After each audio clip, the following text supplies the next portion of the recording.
ख़रीदो फ़रोख्त में मुकाबला करना। दूसरा मसला है निकाह का पैगाम देने में मुकाबला करना।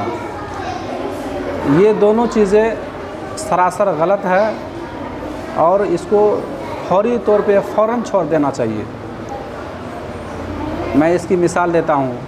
कोई शख्स ख़रीदो फ़रोख्त कर रहा है, अब इनकी बे पूरी नहीं हुई है कि दूसरा शख्स गया कि मैं इसको ख़रीदूँगा, इसको मैं बोल लूँगा आप मुझे दे दीजिए। इस तरीके से हदीस शरीफ में मना है और इस तरह इस शख्स को नहीं करना चाहिए, क्योंकि ये शख्स अभी जो इससे बै कर रहा है, ख़रीदो फ़रोख्त कर रहा है, इसका मामला साफ़ नहीं हुआ है। अभी ले ही रहा था, बातचीत चल ही रहा था और दाम कीमत चल ही रहा था। इनका आपस में जो ख़रीदो फ़रोख्त का मामला है वो ख़त्म नहीं हुआ था। ये दूसरा शख्स जा कर के टांग अड़ा करके उसमें बोल रहा है कि मैं लूँगा, ये चीज़ को मैं लूँगा, इतने रुपया में दे दीजिए। यानी इन शख्स से बढ़ा करके बोल रहा है कि मैं इतना रुपया में मैं लूँगा।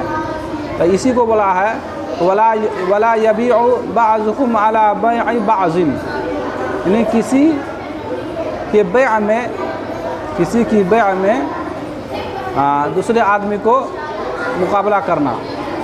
यानी कोई शख्स ख़रीद रहा है तो उसका मामला जब तक साफ़ ना हो, जब तक वो छोड़ ना दे बै को, उस ख़रीदो फ़रोख्त को, दूसरा आदमी उससे बै वगैरह ख़रीदो फ़रोख्त वाला मामला नहीं करे।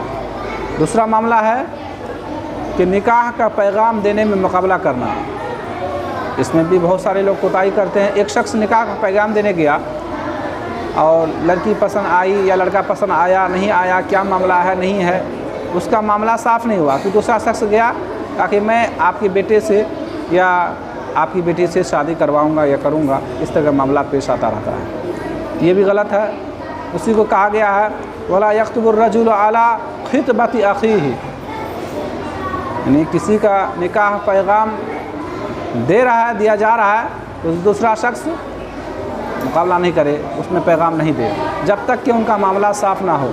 या वो शख्स छोड़ दिया, जो जहाँ पैगाम डाल रहा था, दे रहा था, वहाँ पे उसको करने का मन नहीं है, छोड़ दिया, भाई यहाँ पे मैं निकाह नहीं करूँगा, आप कर सकते हैं, इस तरह बता दे, वजाहत हो जाए तो वो अलग वाली बात है, दूसरा शख्स पैगाम दे सकता है। ये दोनों चीज़ें आज समाज में, माशरे में हो रही है और इसको फ़ौरन तर्क यानी छोड़ देना चाहिए। और हदीस शरीफ में मना किया गया, इस तरह से करने से मना किया गया है, इसलिए हमें हदीस शरीफ को फॉलो करना चाहिए, मानना चाहिए।